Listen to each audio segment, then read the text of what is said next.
हनुमान जी महाराज लंका में पहुंचल बानी। माता जानकी हनुमान जी से कहतरी कि हे पवन पुत्र हनुमान,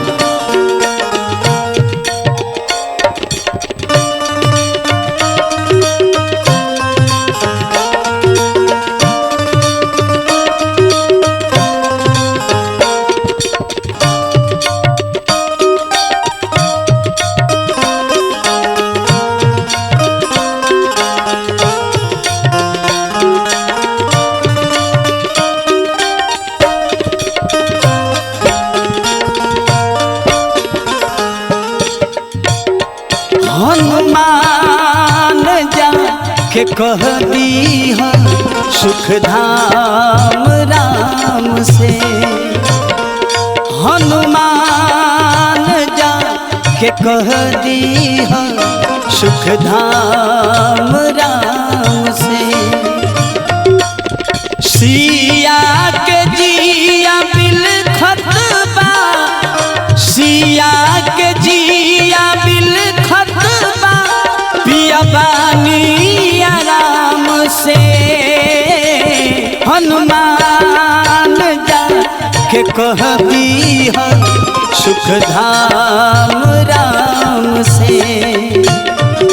हनुमान जाके कह दी सुख धाम राम से।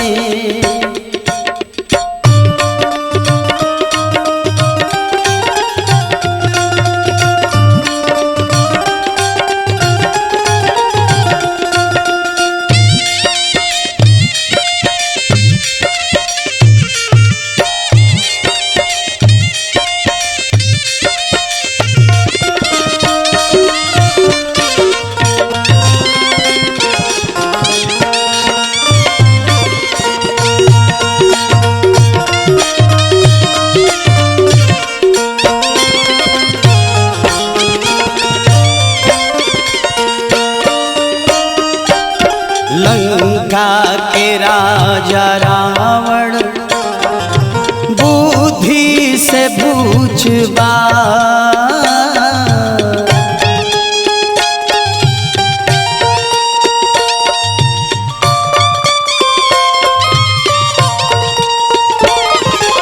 अपना आगुई केहू के बूझत न कुछ बा।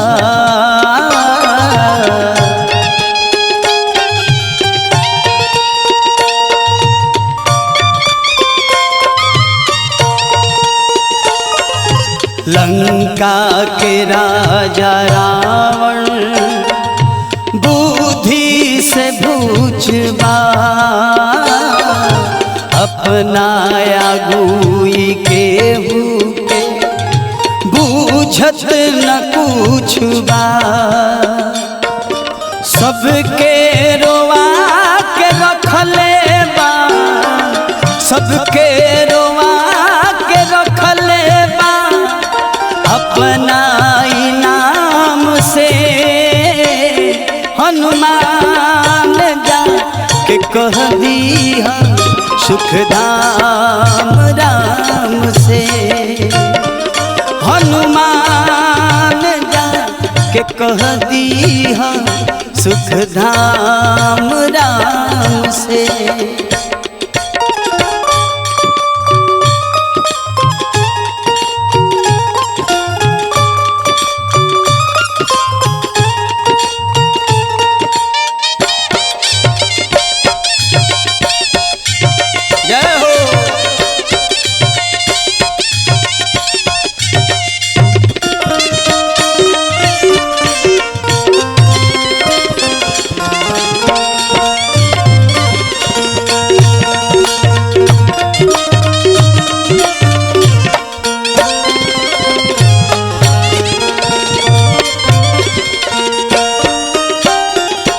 इतने नाये हनुमान, नारी पदूरा छारी जारी देखावेला।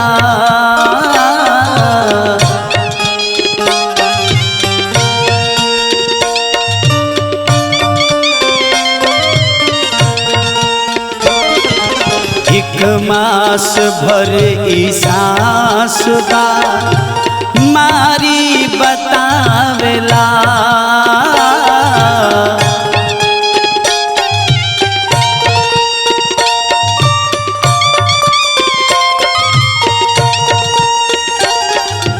नारी पदुराचारी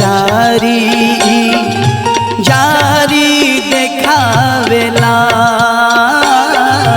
एक मास भर के सांस बा मारी बतावेला।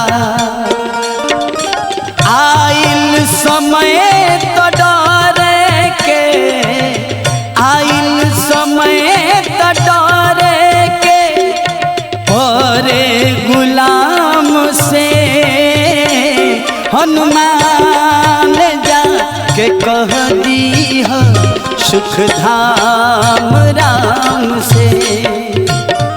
हनुमान जा के कह दी हो सुख धाम राम से।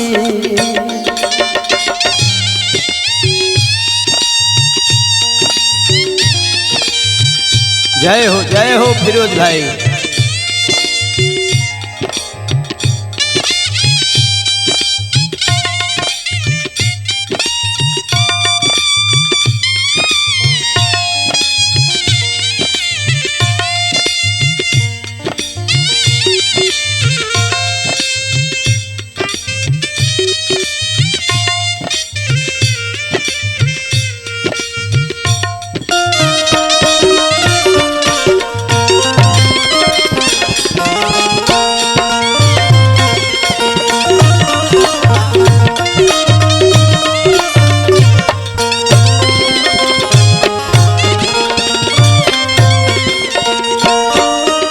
हे हनुमान कारी बा दुख भारी तोहरा मतारी पर।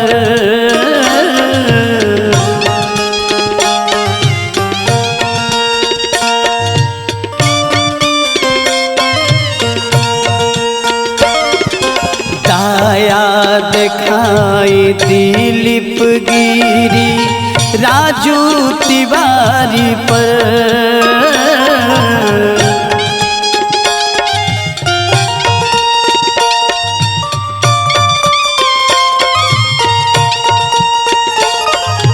कारी बा दुख भारी तोहरा मतारी पर।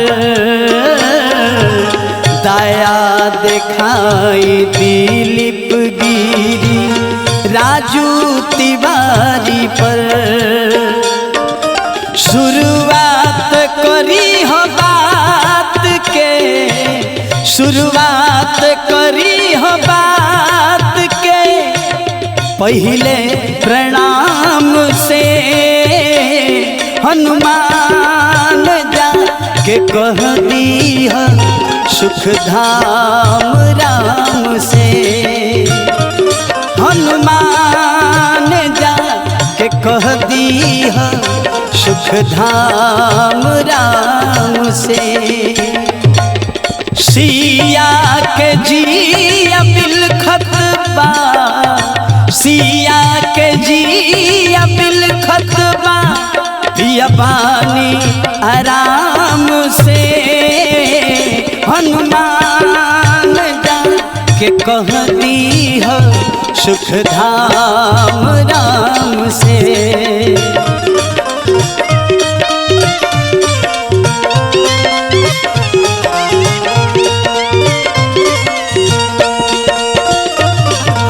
हनुमान जा के कह दी हो सुख धाम राम से।